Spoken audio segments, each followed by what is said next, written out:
संयुक्त किसान मोर्चा के राष्ट्रीय आह्वान पर प्रदेश किसान सभा द्वारा भारतीय खाद्य निगम कार्यालय के बाहर आज धरना प्रदर्शन किया गया।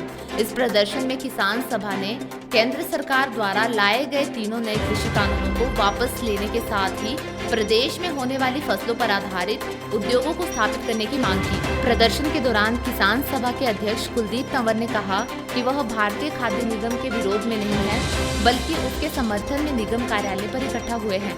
शिमला से कपिल ठाकुर की रिपोर्ट। संयुक्त किसान मोर्चे के द्वारा आज पूरे देश के अंदर आह्वान किया गया है, जहां भी भारतीय खाद्य निगम फूड कॉरपोरेशन ऑफ इंडिया का एस्टेब्लिशमेंट है, वहां पर हम धरना प्रदर्शन के माध्यम से इनका समर्थन करें। हम इनके विरोध में नहीं आए हैं। हम ये चाहते हैं कि भारतवर्ष में 1965 में जब से फूड कॉरपोरेशन ऑफ इंडिया बना है, जब से न्यूनतम समर्थन मूल्य शुरू हुआ है, जब से एपीएमसी एक्ट के तहत मंडियां बनी है, वो यथास्थिति रहे, उसके अंदर सुधार लाया जाए, इम्प्रूवमेंट लाई जाए, उसके अंदर साइंटिफिक टेक्नोलॉजिकल स्तर के ऊपर भी बदलाव लाया जाए, पर उसे ख़त्म ना किया जाए और धीरे धीरे बड़े बड़े कॉरपोरेट अदानी अंबानी कारगिल या ऐसी कंपनियां जो विदेशी कंपनियां भी है, उनको ये किसानों को उनके हाथ में ना बेचा जाए। इन मुद्दों को लेकर आज हम इकट्ठे हुए थे।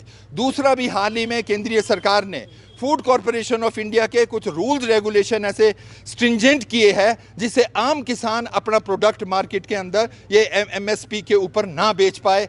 जैसे उसके अंदर नमी की मात्रा है, उसके अंदर जो कुछ फॉरेन पार्टिकल्स होते हैं, उनको धीरे धीरे से इतना स्ट्रिक्ट कर दिया है कि वो कभी भी किसी स्तर के ऊपर ये शायद संभव नहीं हो पाएगा। और जो भी किसान है उसको अपनी जमाबंदी और फर्द ले करके ही जाना पड़ेगा एमएसपी के आधार पर जब वो अपने खाद्यान्न को बेचना चाहेगा, और जो पैसा भी है डायरेक्ट उसके अकाउंट में जाएगा।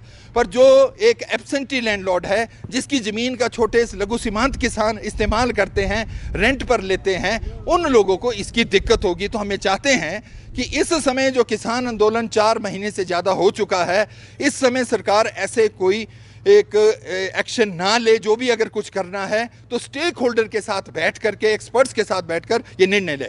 तीसरा और अंतिम मुद्दा हमारा सिर्फ ये है कि हिमाचल प्रदेश में जो हम अतिरिक्त मक्की पैदा करते हैं 5 से 6 लाख मीट्रिक टन, उस पर आधारित उद्योग लगे, उसके स्टोरेज की फैसिलिटी हो।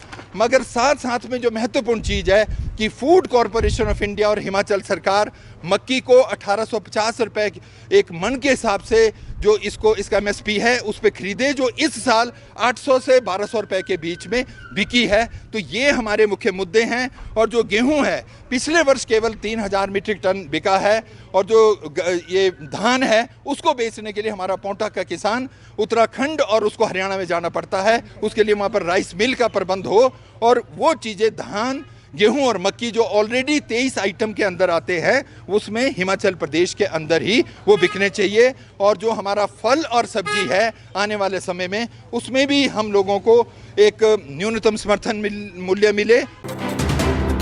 हिमाचल दर्पण लाइव टीवी, जो बात करेगा आपके हक की। सिर्फ खबरें दिखाना हमारा मकसद नहीं, जागरूकता लानी है। हिमाचल दर्पण लाइव टीवी